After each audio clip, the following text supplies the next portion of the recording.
So let's start.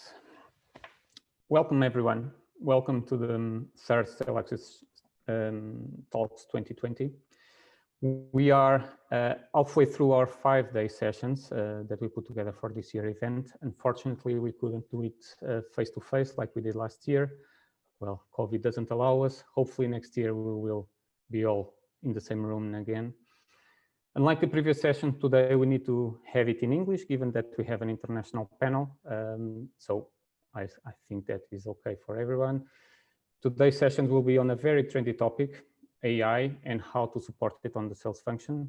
AI by itself, it's a huge topic, and it can have many approaches. Today we will make it more about sales and a down-to-earth pragmatic experience on how can we implement AI. We will have a demo to show it how Vodafone did it, and it will be focused more on that. As an heads up, there are still 2 more sessions to come this week. Tomorrow we will have another session in English that will be around philanthropy. We will discuss how companies can make a difference for the good in our society. We will talk about the Pledge 111 that Stellaxius took, and hopefully more will take. If we can convince even a single company to do it tomorrow, that will be already a great achievement.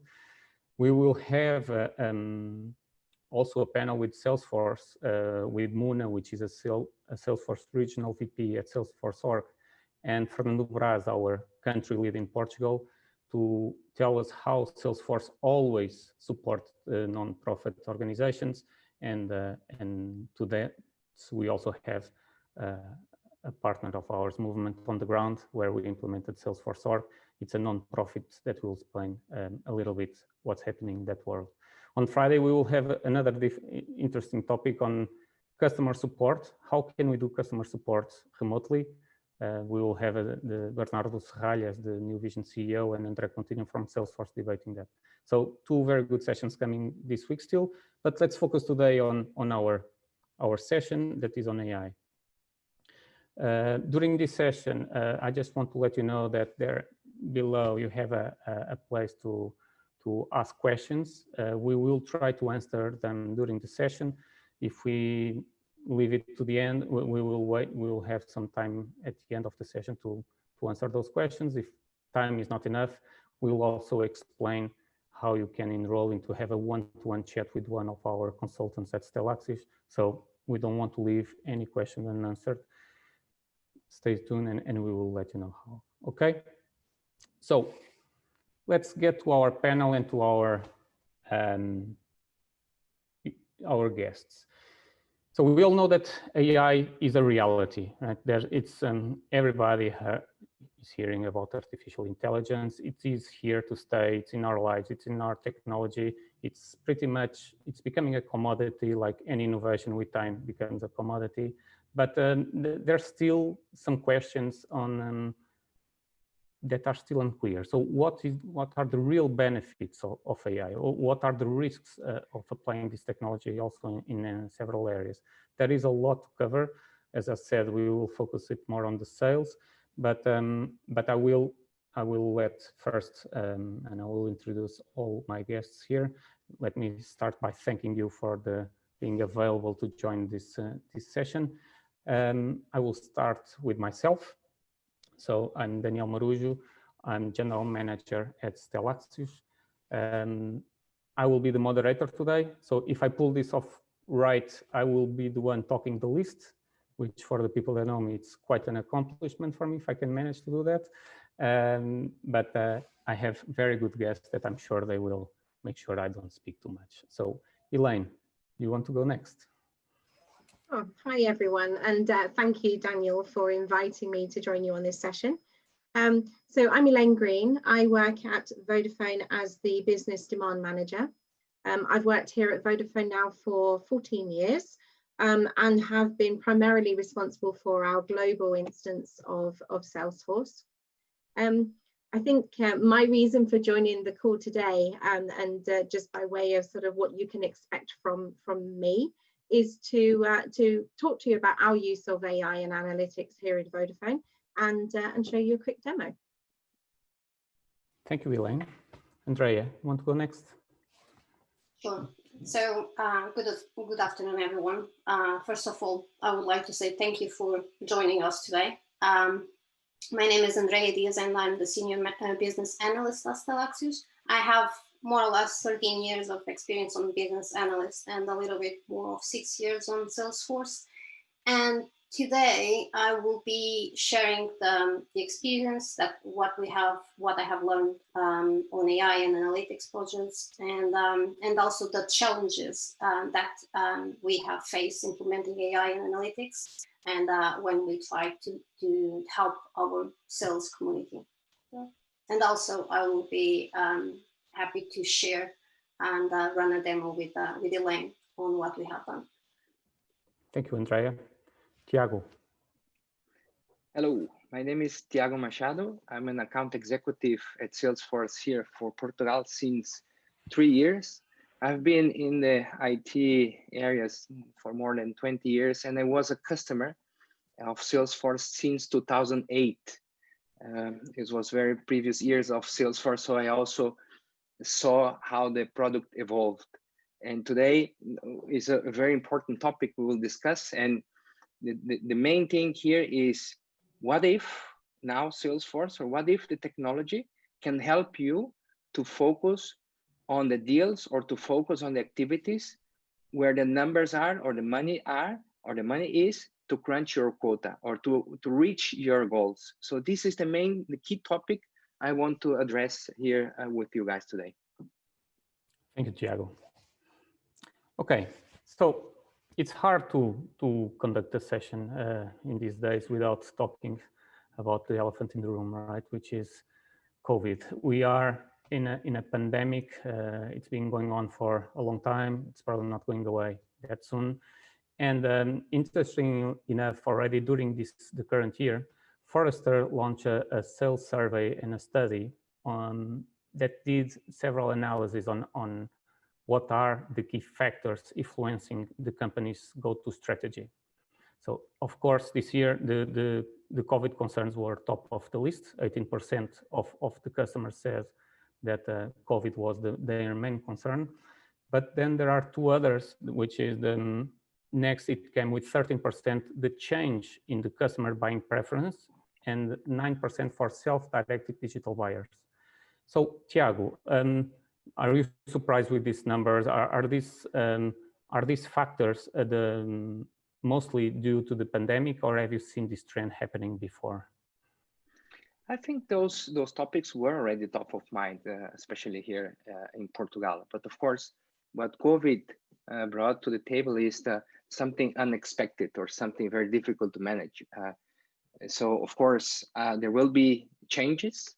I think especially a big acceleration on the digitalization. This session is an example. Last year we were sitting in a hotel, getting together. So this is one example, and this is probably staying here for long, and we will have mixed experiences. But I think the fundamental topic here, if we look through those numbers, is not the number itself or the topics itself. It is, maybe if we relate a little bit to what Darwin was saying back then. Here's the thing: who is adapting faster, who is adapting quickly and best adapting to the new reality, will probably survive and have a better go-to-market. And to do that, we cannot wait until the analysts or the vendors make a survey after 1 quarter. We need to learn daily from the numbers. So, and this is where probably AI can help us, not only on the sales process, but in general, right? But in the sales process, if we wait to analyze the numbers too much and not rely on analyzing the data as the facts are occurring, so maybe our competitors are doing that and capturing the value with a better go-to-market. So I think this is the fundamental topic, and this relates to what we will talk today. Okay, that's important. Analyzing the data, it's important. And I know that we all know that Salesforce is working hard to integrate all those insights and all that data and to build insights and artificial intelligence in all your platforms. But Andrea, that is important, but how do you think that these sales activities supporting in all these digital channels, the artificial intelligence, all the analytics that that currently are available, is a must-have to every company, or is there some companies that are left out? They need some certain criteria to be able to do it. What do you think? Well, I think definitely it's a must, considering that we are sales activity supporting in the digital sales channels. And it brings a lot of data to digest, a lot of data that we need to crunch and learn from it. And don't forget that with COVID, companies had to become more and more digital, so more and more data to process. So we need to, with that data, we need to help our sales on where we can. So to give them some focus, some insights and information to them in order to help them on, well, before any meeting with customers, any conversations, give them good insights in order to give them time back to basically to them to do their own job, that is selling. And I think that is quite kind of crucial. However, there is a caveat. So companies need to identify the questions that they want to see answered with AI, because we can do, well, the wrong questions, and basically the result will be wrong as well.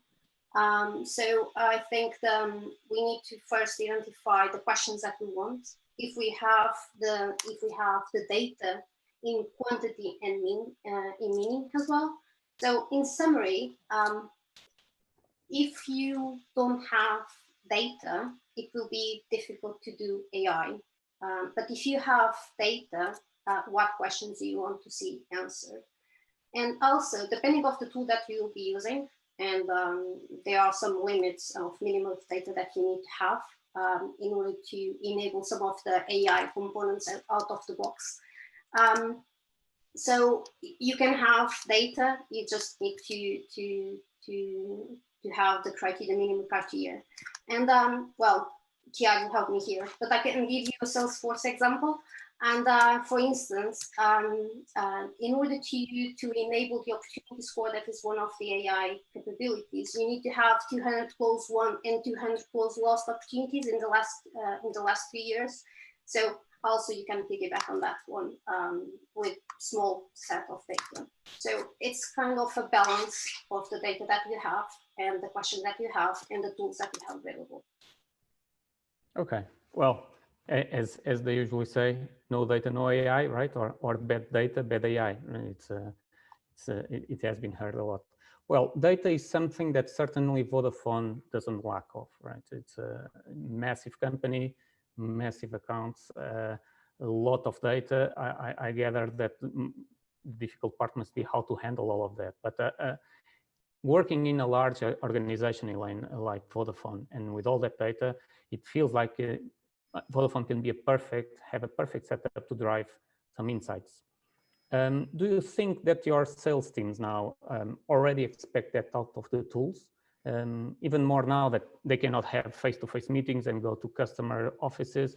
So do you feel that the approach that the Vodafone sales teams are more having tools helping them to sell than before? What's your view? Every company has a huge amount of data at their disposal. Vodafone is no different, as you say. We've got a lot of data, but a lot of our data is in different systems.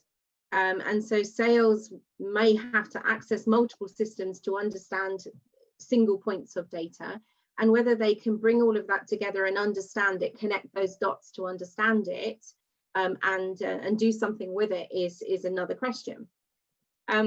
Whether the data is being harnessed and used to its greatest advantage is also, you know, why we're here today. So for us, bringing the data into one place where it can be analysed and presented back to sales as meaningful insights is hugely valuable to them, particularly when they're not out in front of the customers, seeing the changes that are impacting the customers directly. What it means is that they can have all of the data that's relevant to their customer at their fingertips. so that they can answer any questions, recommend products, address any issues, etc. But it also means that with this changing working environment that impacts not only the sales guys, but all of their individual customers, we can now start to see new buy-in trends and react more quickly. And I think, Tiago, you were referencing that before. It means that we can have a deeper understanding of the customer and respond to their digital body language, whilst we can't be in front of them reacting to their physical body language. That's very interesting, and it's actually that may go both ways, right? Because your customers also expect, so there's the salesperson perspective that they want tools to be able to sell better, but there's also the customer's perspective, right? A customer today, tell me if I'm wrong, but a customer today don't want to get all those massive emails. We actually talked about this in the first Stellaxius talk, but that bombarding customers with all your product catalog and now buy one of these, that's no longer the case, right? We need to tailor it more to the customer. We need to know what the customer wants to buy more than what he doesn't.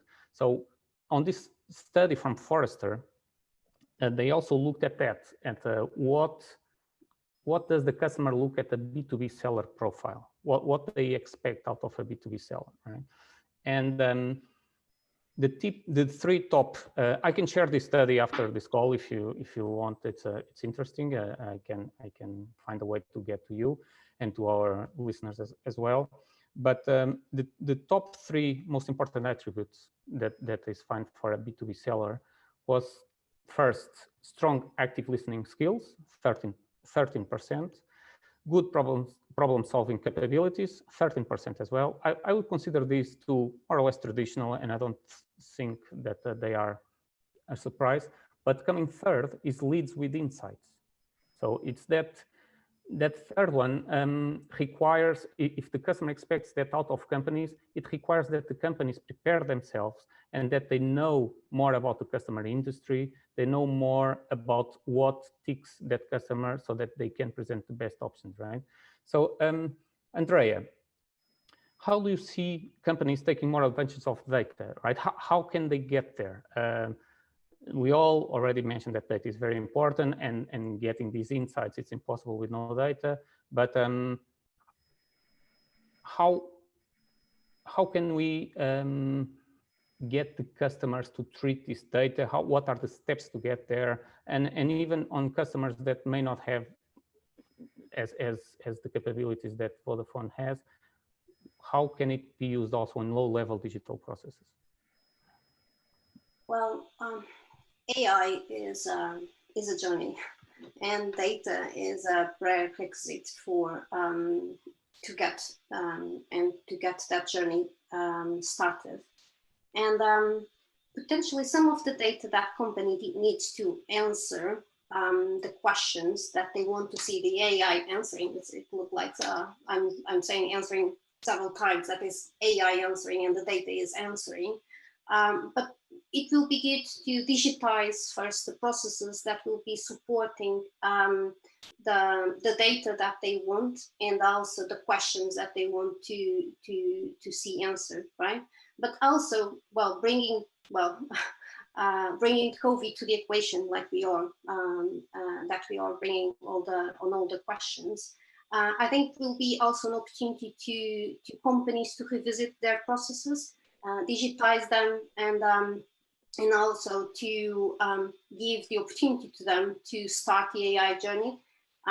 They need just to build the business case, what questions they want to see answered, what they need to answer, and if they have the minimum quantity of data. And I said this already, but yes, so answering your question, even with low level of digital processes, it will be a good opportunity to them to start digitizing the process, well, considering the situation that we are at the moment. Okay, I will get to that later on. There are some things there that I will pick up later. But I want to hear also from you, Elaine. So, do you think that this digitalization and these digital tools around AI, like Einstein Analytics, Einstein Discovery, Vodafone is now implementing a big program on that we will see in some minutes. Do you think that it's driving a sales team's adoption more on Salesforce? We've come a long way, right? We saw the Salesforce Classic. We started there. We started simple. We started to grow more capabilities, and where we are now, 10 years later, we are doing AI and all of this information to manage. We know that there was times that the sales users normally used more Salesforce to log their close won ops and get paid on commissions. Do you think with these new tools, the AI, they start looking at these tools and focusing on Salesforce as a tool to help them also to sell, and not just a place that they come to log their achievements and the close one to be paid? How do you see them? Yeah, I think a good salesperson is going to spend time preparing for their call. They're going to want to know whether it's a direct visit or whether it's a telephone call. They're going to want to understand what is happening with their customer at that point in time, not just from a sales perspective, but also from a service, a billing, whether they have any problems, what they're saying about you as a company. So they're going to want to access all that information. The problem that we've had in Vodafone is we don't have all of that in one tool. So us driving that into one tool means that instead of spending hours preparing for their calls, they can spend, well, a fraction of that time, because all of the information is in front of them. That data has been analyzed. It's taken all of the pain out of them understanding it all, because what we're able to do is give them insights and data that enables them to focus on selling, but also we're giving them that insightful information, which is means that they can have a better informed conversation with the customer as well. So what we're seeing is that, yes, it's doing exactly that. The tool is becoming much more useful for them because it's their single point to go and find all of that information. Okay, so is it fair to say that the AI part of Salesforce now, it's helping sales teams to sell more than they used to sell before? Yeah, yes, absolutely. I was going to give an example of why I don't think AI will ever replace human interaction and judgment. And I think I'm more than happy for a system to recommend a book for me to buy. I'm not so happy for them to recommend, let me think of a really silly example, a man for me to marry. So, but I am very happy for a system to take the pain out of that data crunching, that data collection, that analysis, and the hard work of joining those dots together to point me in the right direction. And it may be something that I've never thought of before. It's something completely new to me, which is equally a benefit of AI. It's going to bring to you things that you are maybe different to the norm. So I think absolutely it can help reduce cycle times, it can improve conversion rates, and generally increase sales productivity, and that's what we're seeing. Okay, thanks, Elaine. So Tiago, picking up what Andrea said before, right? It's impossible to talk about AI and data, right? You cannot detach one of the other. You've been working with the many big customers, and Salesforce has a large customer base. What do you think are the best strategies to harness that data, right? Because no one likes to key in data, and no one likes to double key in data. We have many systems today. Of course, they are getting more and more integrated, hopefully across all the companies as we go.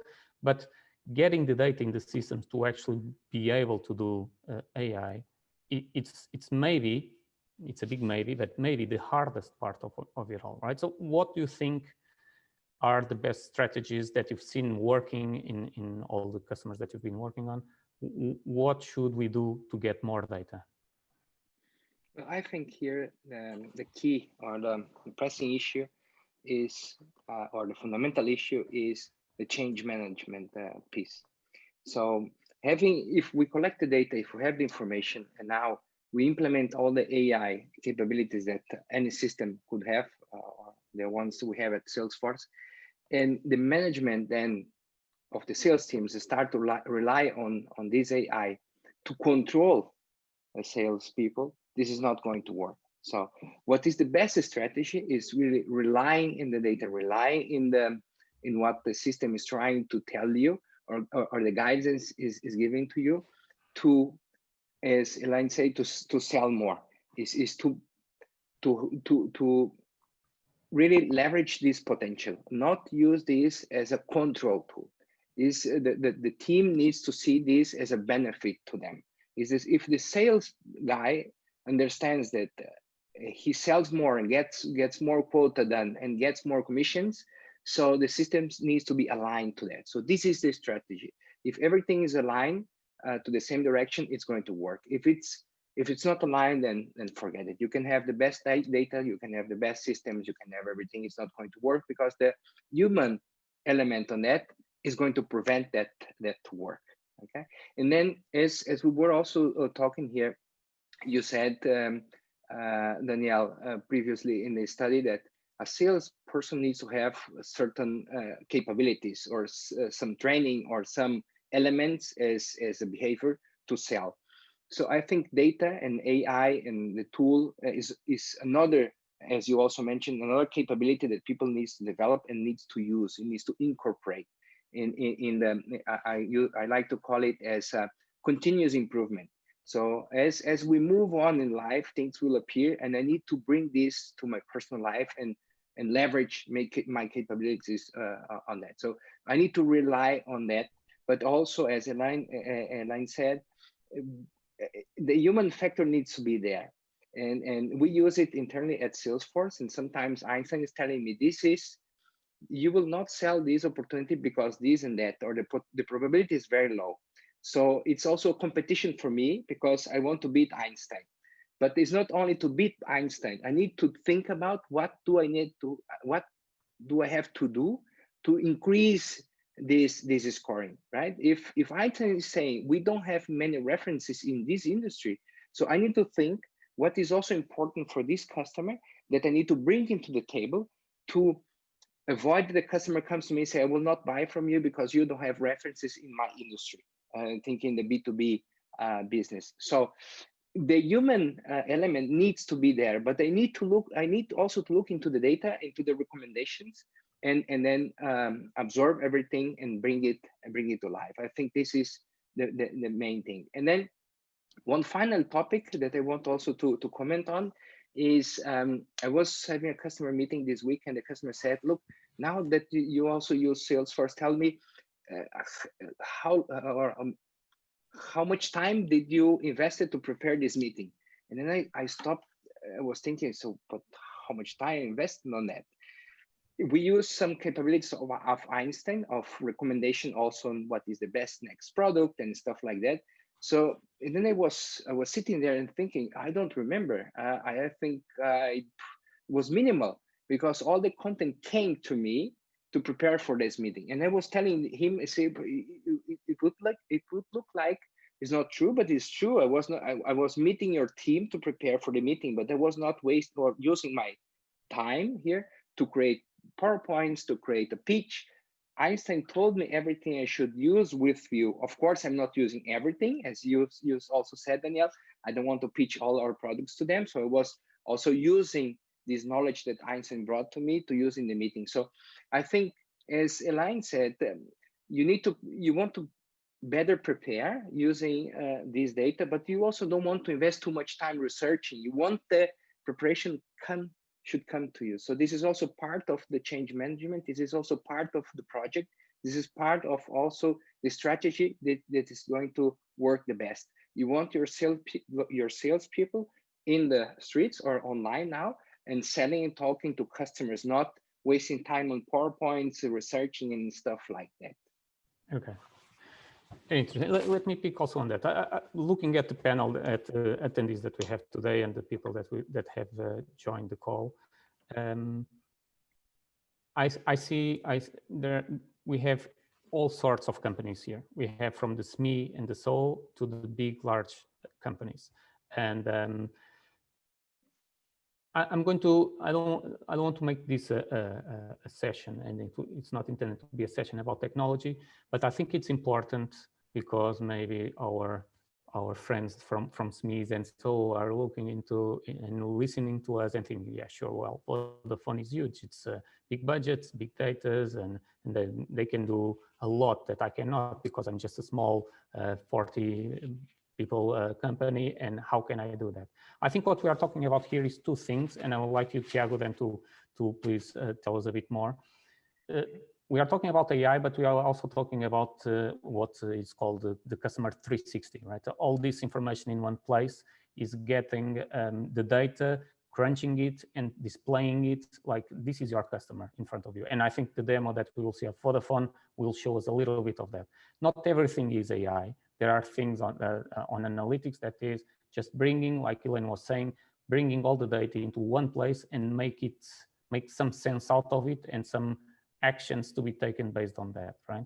But what will you say, Tiago, from the SME to the large companies?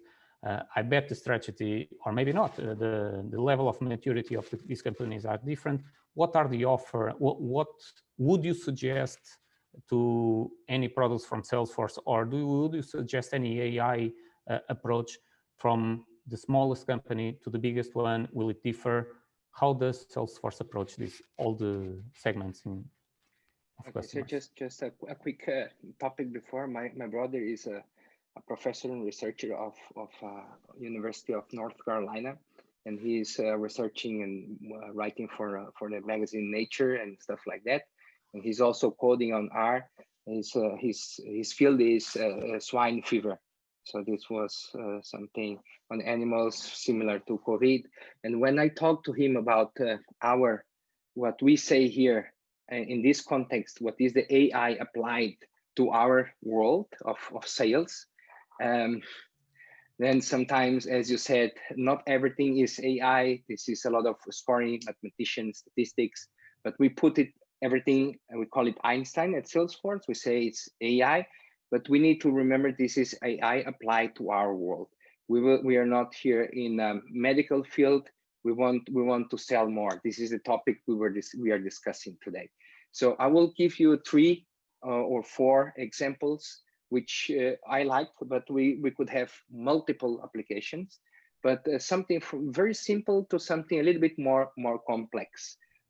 So 3 or 4 examples. One of them we already discussed it in the beginning, which is the scoring. It could be opportunity scoring, which is also already now included on a customer who has Sales Cloud licensing. There are also lead scoring. So this is very basic. So the system is telling you where to focus, which customer has the best probability to do something, or to commit to buy, or to move to a next step, or stuff like that. So very simple.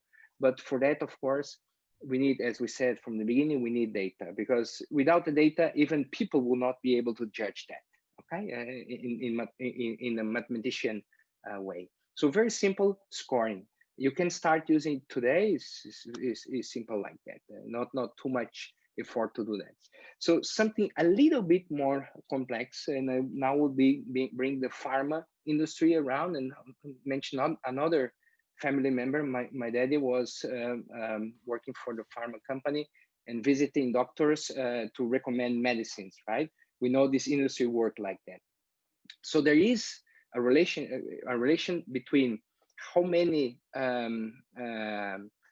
visits you do or calls you do with a doctor and how many samples you give to them.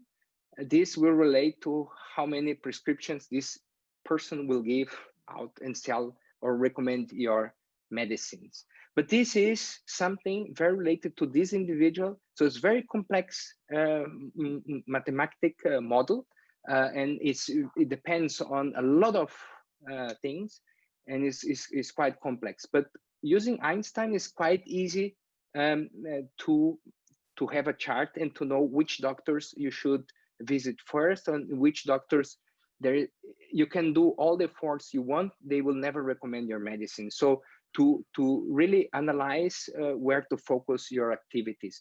So from a statistics perspective, is very complex, but to put this in Salesforce is quite easy and quite simple. The models are already there. Of course, as I said in the beginning, if we test what is the accuracy of the models, is not like something very specific, as I said, from my brother, right? So it could be some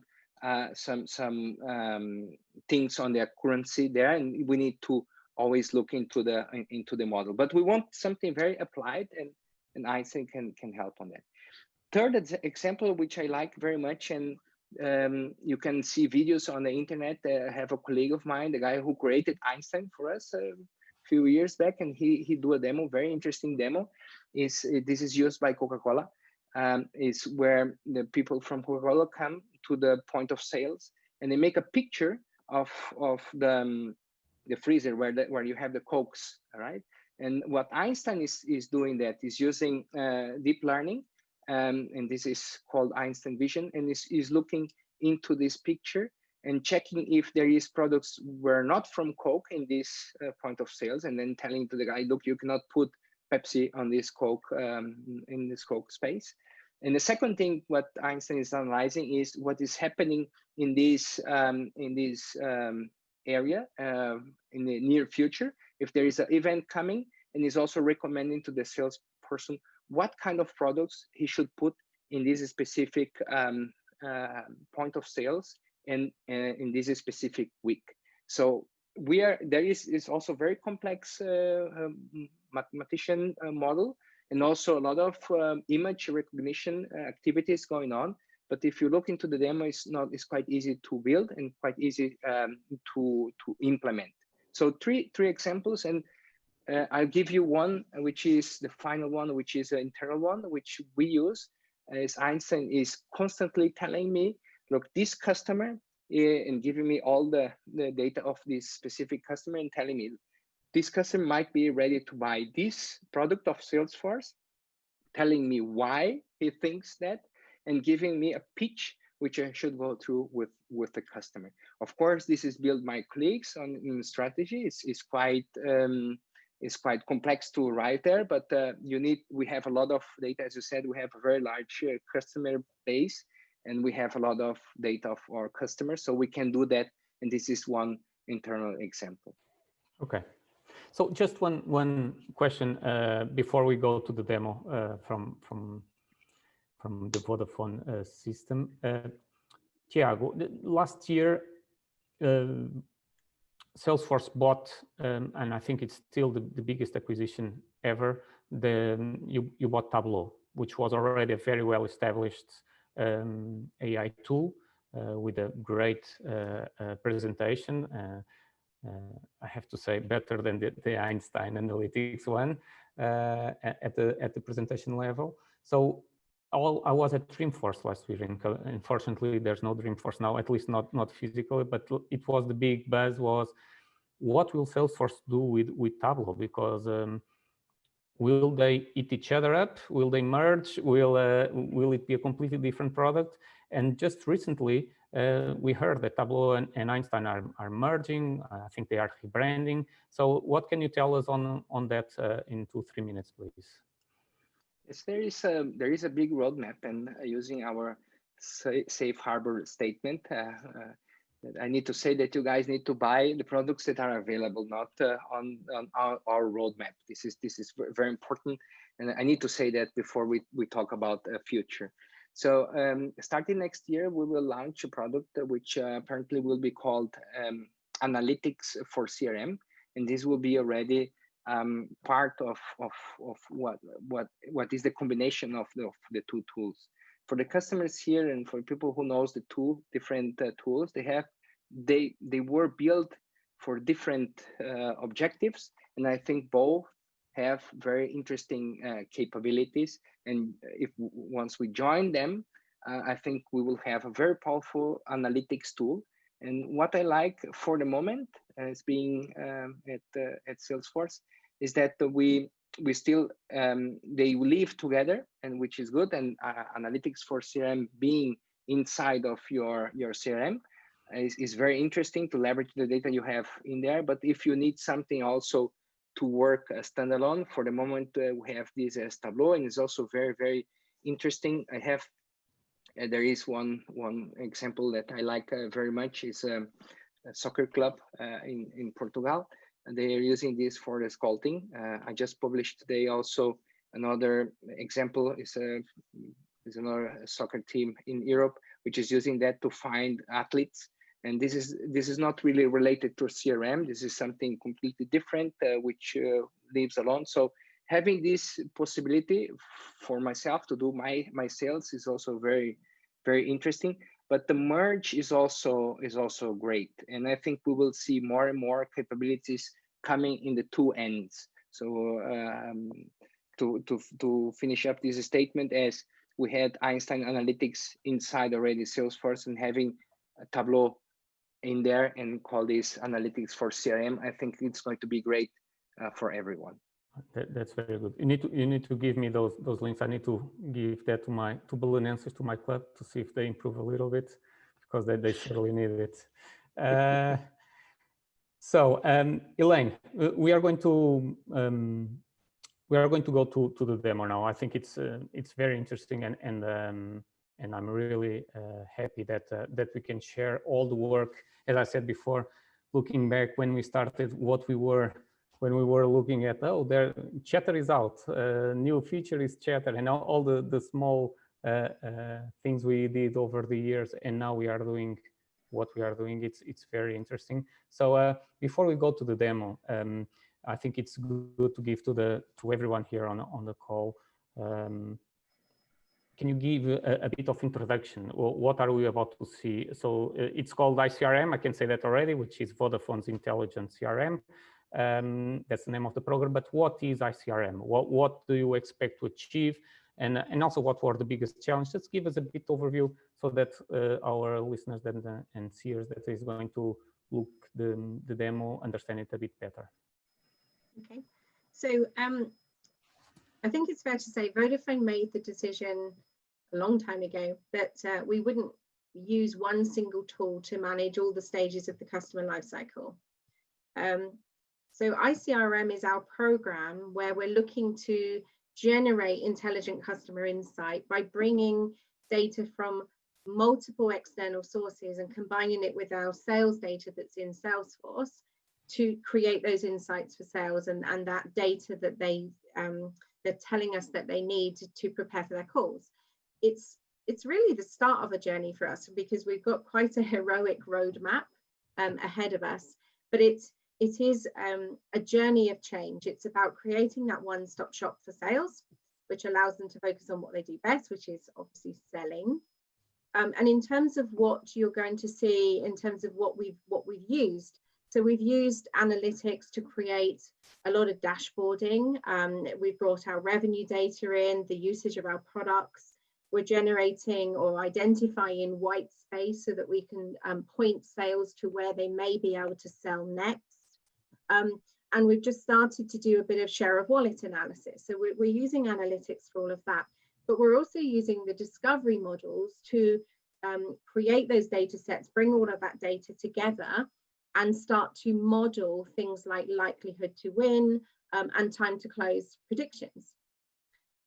You said about challenges though, so data is always a challenge. Yeah, so you get good data and you get bad data, but sourcing that data and mapping it to your existing data so that you can create that connection can be really hard. It's quite a tough job, particularly when you're bringing it from an external source where maybe the setup or the naming convention is a little different. So data is always a challenge. What I would say though is historically we've had challenges from sales adoption on other functionality, but this isn't one of them. So sales adoption has demonstrated that we're doing the right thing. Sales are realizing the benefits, they love the functionality, they're already feeding back that it's helping them in their day-to-day job. So, you know, nothing but good feedback and adoption from us doing this program of work. But enough from me. Andrea, let's show them. Great. Okay, let me just share my screen. Just let me know when you are able to see it. And Elaine, just jump in and if I miss something. So I'm assuming that you can see my screen now. Okay. We can, yes. Okay. So safe harbor, similar to what Tiago did. this is a test environment. All the account names, values are all made up. So don't try to find any real account or values because those values don't mean anything. Those account names are, well, basically something something that I have created a couple of days ago. So don't try to locate real data. And what I will be trying to do with this demo, it will be a mix of business use case and also what we have behind each user story, or in this case, each widget. Okay. So on this screen, or basically what I have done, and the screen that you are seeing here is Salesforce, it's Lightning. I'm logged in as a GAM, so basically a global account manager. And how, like the name says, I am the owner of some accounts, and those accounts are present on several countries. So there is a complexity. There is a huge complexity on that. However, I have help of some national account owners or national account managers that will help me to drive some of the conversations with the companies locally. So starting with, so basically when I log in, I get my homepage. On the homepage, we have already some widgets. Here you will see a mix of custom widgets that we have created, like this one that is pretty much the number of open opportunities and the ones that are closing this this month. Also, it will give me the value, the contract value that potentially I will be winning and considering the close date. Also, some out of the box that we are trying, so like the Einstein insights to accounts. That is something that we are also trying and well, trying to assess the value to our sales users. And also there are some other widgets, out of the box widgets, so like the assistant that we have out of the box of Salesforce. So like I'm starting my day, imagine, and the first thing that I will be doing is checking my portfolio, what I have, what is happening with my accounts across all the countries where they are present. So we have created a dashboard. So the dashboard that you will be seeing is supported on Einstein Analytics. In here is where we are merging several sources. So here on this dashboard, we have data from Salesforce, we have data from finance, we have data from DNB, and basically we have pretty much everything in the same place. So so on all the dashboards we have global filters where the user can, or myself as a GAM I can filter and check the specific account or specific region or even a specific country. On this specific dashboard, we have also four key values. So we have the total value for my portfolio, and then that value is a sum of three key numbers. So we have the first one, the 15.4 million. So basically, that is the actual revenue. So the actual revenue is those close won opportunities where the revenue was already recognized by finance. Okay, and then we have those opportunities, the 19.2 millions that we are basically that we have close won the opportunities, but we don't have yet the revenue recognized by finance. However, we are using that value as well because that is also important. And also in the blue, we have our pipeline. So basically, we have it's the total contract value that we have on open opportunities, yeah, and that give us the total value for my portfolio. So here with these numbers, I can see the value for my portfolio. I have a good summary at the moment. So let's go down and sorry, Daniel, I know that you are colorblind. Probably the colors don't mean anything for you, but I will try my best, and I will call out the colors. So here you have, and I have a few for my account, 4 accounts that I'm working on. across a huge list of countries. So basically, the countries that you are seeing are, or the combination that you are seeing, the account country combination, you are seeing colors associated with those combinations. So the pink one means that I have revenue and pipeline already for that combination. So that is the case for the Baltimore AG in Czech Republic. And I can hover over and I can see the value for both. Then I have the orange, and the orange is where I have just revenue. I don't have pipeline. So that is something that I should be identifying as a priority. So why don't I have pipeline already, at least to renew the contract that I have in place? So that is something that I need to speak with my NEMs, for instance, and we can start working on them. The next one, the next color that I have, it's just pipeline. So basically we have already, we are working already on that combination of account country. So that is good. And also we have whites. So white space means I don't have revenue or even pipeline. However, there is a presence. So that account is present on that country. So this is something that I need to start working now, because why don't I have a pipeline or revenue for that combination? So do I have competitors on that combination? That's why so I need to understand a little bit better why I don't have any value or any revenue or pipeline there. And then I have the dark blue. So basically the dark blue I don't need to be worried about. So basically that means that account doesn't have a presence of that country. So I don't need to consider that combination. So sorry to interrupt there. So Elaine, this goes a bit in line in what you were saying before, that all this data that is spread across your sales teams now at Vodafone, just by coming here, they will have a full view on where they should focus, right? Which countries, which products, which in a single view, right? That's what you were meaning before.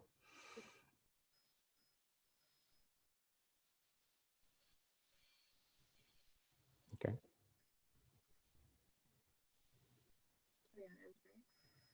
I think you are on mute, Elaine.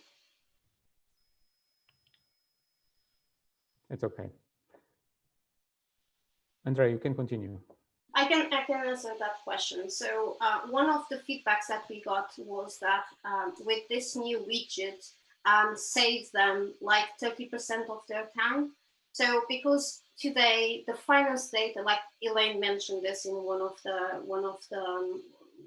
questions, some of the data that we have, like revenue data, is in different systems. And also because VG, and I haven't called out this yet, so basically we are checking this in a global context, and basically we need to have the support from local markets. So where the local markets needs to send the information to VG, to group, in order to group reconcile all that information, and then we can get that information and show directly to the user in a single source. And also don't forget another one is the account not present in a certain country.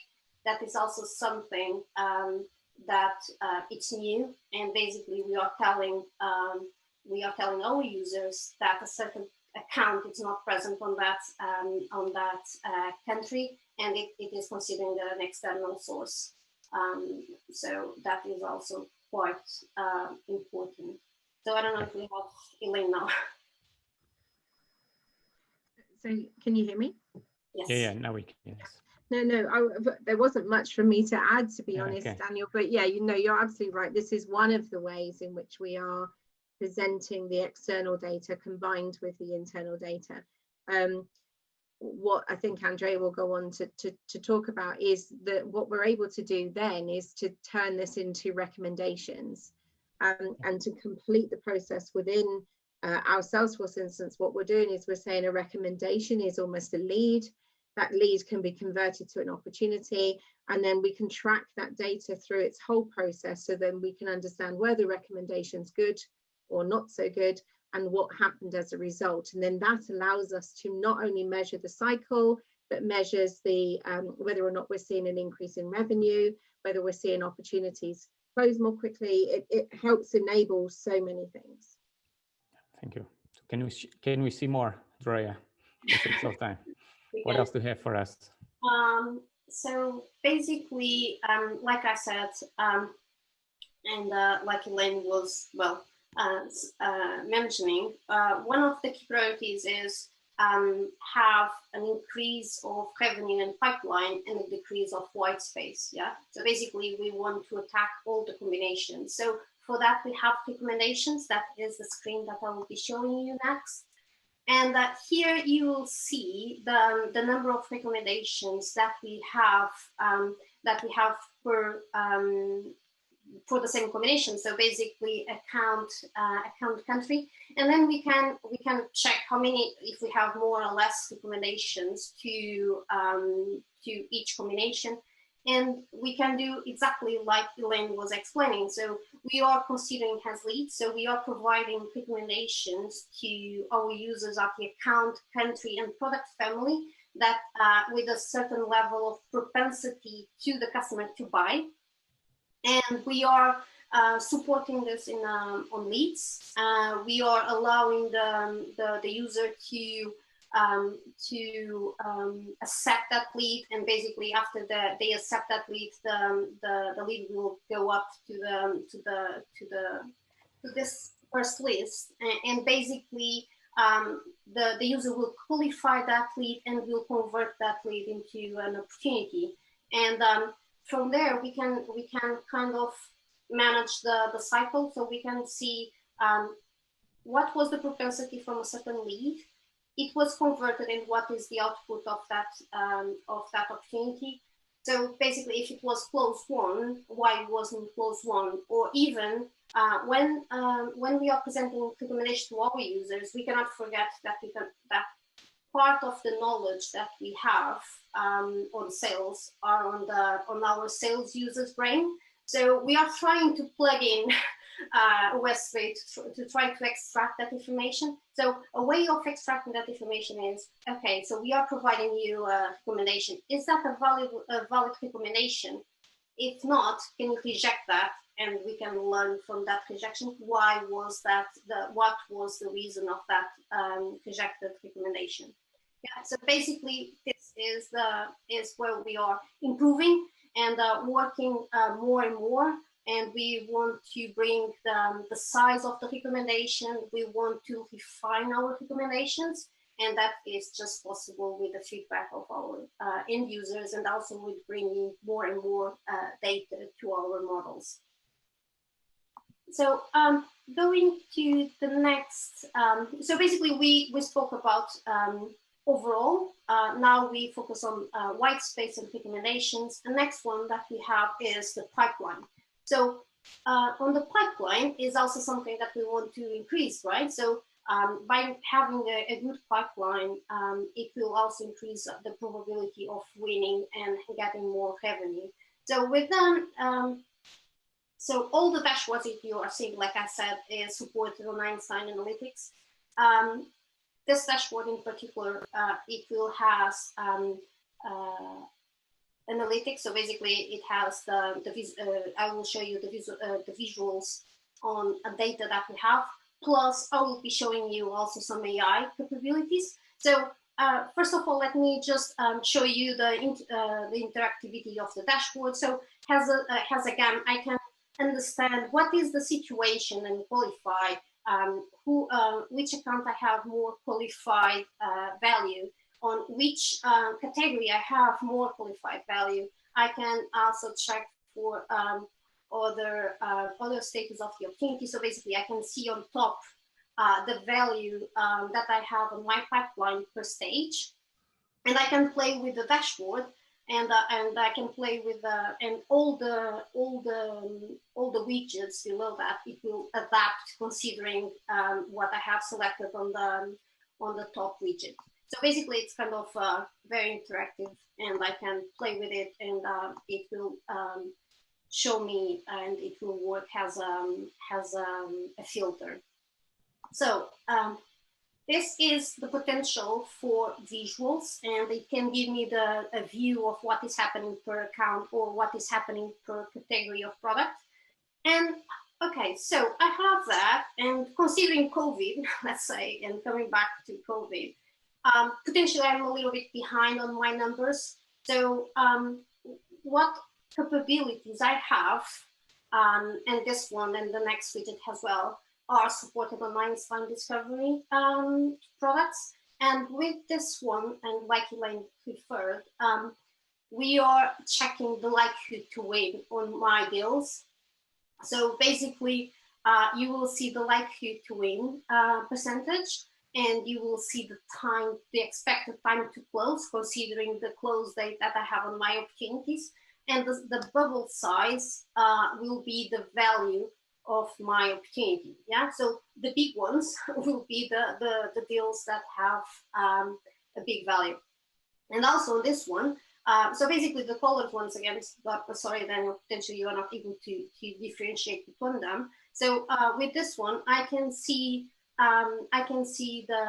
this widget per stage, but also I can identify the predictive outcome. So here is Einstein telling me from all the deals that I have, which one Einstein is predicting that it will be a 1, yeah, that I will be winning that deal. So I will be picking up the purple ones, and I will be picking up those that potentially will be next time to close. It's kind of closer today, and I will be picking up potentially the ones that I will be winning. So basically, it will give me some focus on what I should do. So I can select this one, and everything, once again, everything will change, and I can see more information about this deal if I go further down. So on the second widget, that is the second model that we are working on, that is the opportunity time to close. It's quite important to us and to myself to understand if my nums and also myself, if I am putting the right close date, or if and also get the feeling from the knowledge from Einstein to tell me if this deal or my deals, and let me just select this one, if my deals will be closing later or earlier than the date that I have introduced on my opportunities. And here again, we have the colors, and let me just give it here. And basically I should focus on those potentially that will be closing later, closing earlier, in order to understand why and discuss with my nums why Einstein is telling me that you will be closing earlier. Basically, Einstein is telling me that it will be closing earlier, and you are telling me that is for the future, and also the opposite. So basically, Einstein is telling me that you will not be closing on that date that you are putting on the opportunity. So this is when Tiago says that we need to beat Einstein, right? When he's telling us what we don't want to hear, we need to do something about it, right, Tiago? Correct. Okay, so basically here is what we are doing here. This custom. So basically, like I said, it's supported on Discovery, but on the likelihood to win, there are some a model that Salesforce also has, that is the opportunity score. It's quite similar. However, we adopt the custom model because we wanted to define our criteria, our variables, and also the data set that we wanted to consider. So we discussed, and I showed to you the portfolio insights. I want to show you what we have done on the account record. So I pick up one of the I wanted to select that is presenting me.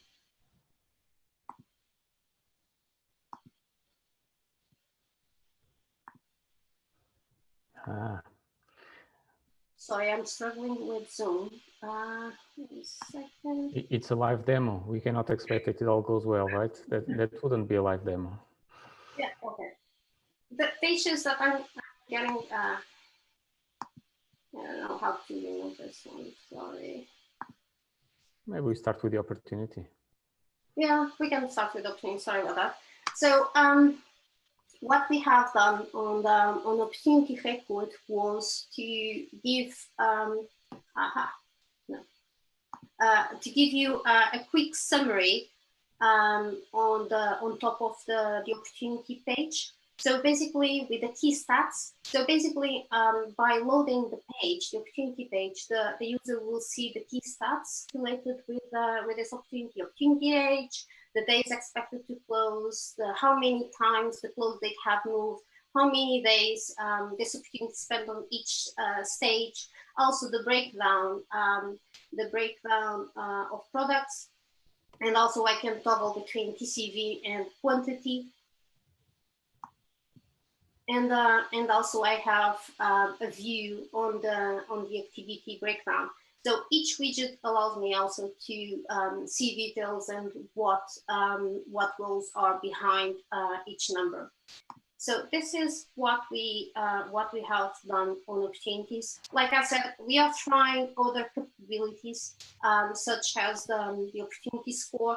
At this moment, it's not available because we just start running the model like yesterday. It takes some time to learn, so it's not available yet. But that is also something that we are looking. And now let me go to the account. Let me just remove. Let me go in another one. There you go. Yeah. So on the account, I have. Sorry, are you able to see the null font? Yes. No. Value more. That's what we are seeing. Okay. So basically, similar to what I have presented to you on opportunities, we are doing and giving a quick summary on top of the account record. So the user can see easily, and myself, like I was playing as a game, I can see easily how many opportunity, what is the value that I have on open opportunities per stage. I can see also the win rate, the past one, and the forecast opportunities. So basically, considering the opportunities that are already created in the system, I can see, considering the close date, I can see what is the forecast, and also I can see the average sales cycle. And also, that is quite key, and this is a quite important information, is what products this account, the specific accounts held at the moment. So what active contracts we have at the moment. So this is what we have done on accounts in terms of summary. Also, we have given insights, an insights tab, similar to what you have seen on portfolio, with some more information. That is, we call account 360, with all the information that we have from several sources. And another functionality that we are trying is the Einstein insights, so the account Einstein insights. This is a capability that doesn't work with accounts that are made up. So basically, we are not able to get any insights. That's okay, Andrea. This is all very interesting, but we are running out of time.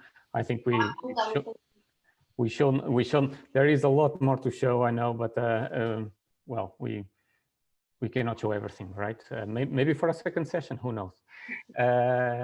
So thank you for that. I think it looks great. Elaine, what is next, right? So there's a lot there. I know that it's an ongoing program. So what are the next steps? What can be done more on top of what is already there? So I think Andrea said it earlier, it's what is the question that you want to answer? And so we've got some very ambitious, or a very ambitious roadmap, and we're looking to see what other data we can bring in to either include within that modeling or just present it to sales to aid the conversation. So for example, our NPS survey data, whether the customer has any service issues, maybe we can use the data to start predicting churn, anything like that. We've also got some we've got some processes built within Salesforce that are quite rules based. And so we're also saying, well, can we remove some of those rigid rules and allow Einstein to learn and actually make the recommendations and give us the answers rather than the rules dictating the answers. So, you know, take some of that away as well. So a lot of work is still ongoing. We're also looking at additional Einstein functionality. So how can we bring more of the Einstein functionality into the system? So things like the next best action, Einstein activity capture, automated contacts, inbox. We're a huge fan of the Einstein capability, and so we're trying everything at the moment. Now, some of which will work and some may not work, but that's where we're going.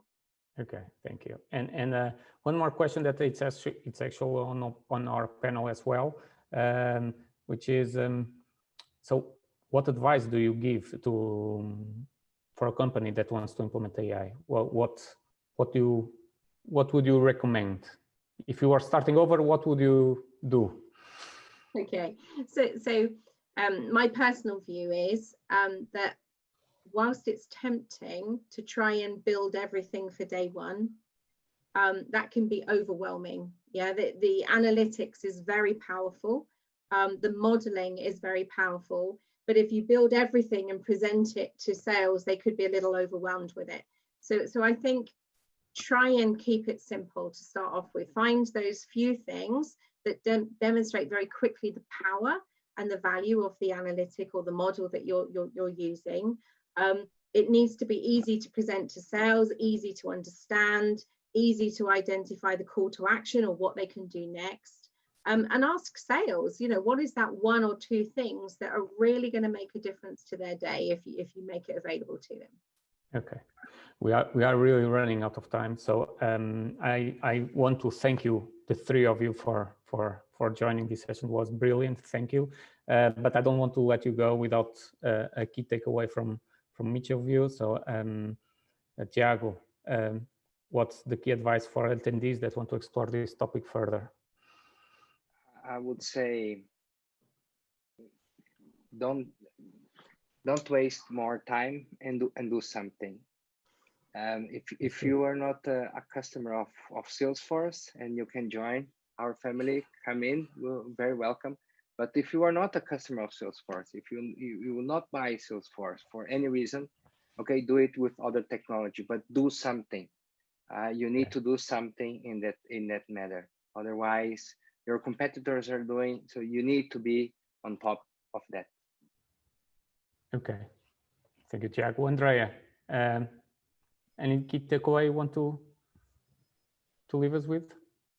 Yeah, so basically, like Tiago said and everyone today said, AI is a journey. So just identify what questions you want to see. Check if you have the right data. Learn and do something like Tiago said. Refine your models. Learn and refine. And keep improving what you have started. Okay, thank you. Elaine, congratulations, great work. We are really glad that we are part of that. What should our attendees be mindful of? I think we kind of answered that before, but yeah, and I think Andrea made a really great point there, that you have to learn and define. So you are highly unlikely to get it right first time. The models are so intricate, and you change this and you tweak that. It's a learning process. So don't expect to get it right first time. Expect instead to tweak it as you learn and as the system learns. Okay, thank you. So we are late, but we have some. If you want any other questions to be answered, I know there is one here for David. But if we have any other question that you would like us to answer, feel free to reach out. I think we are sharing now a QR code that you can use. And if you want to, we're not charging you for this. We just want to pass the message. So if you need some time with one of the Stellaxius consultants, please reach out. We will be available. And Tiago, to close the call while this is here, do you want to answer David Gonçalves' question, which is how much data do you need to have collected to implement AI? Well, my answer will be, I don't know, depends. I would say it's much more on the quality of the data we have. As we said in the beginning, there are, depending on the SKU you're using for Salesforce, there are some requirements in terms of historic data. So it depends on what we want to implement, but I would say it's much more the quality of the data. And I will take this not from Salesforce, but from my brother, is how good is the data, the model will be good. So if we have poor data, like the outcome will be bad. So good data, good AI, right? Correct. Focus on the quality, focus on starting capturing data as much as you can, and the model will improve along the time. But don't wait to have the perfect database to start doing it, because we're working now with a customer who have a big data lake, and while not applying AI to this or not applying analytics to that, we don't know if this database is good or not. So we will learn by using it if it works or not, and if we need to collect more data. So by using it, you will be improving it. So you need to have a little bit the startup mentality and grow from there. Okay. Well, thank you again to all three of you. Thank you for who attended as well. I think it was a very good session. So hope you find the same, and talk to you soon. Thank you.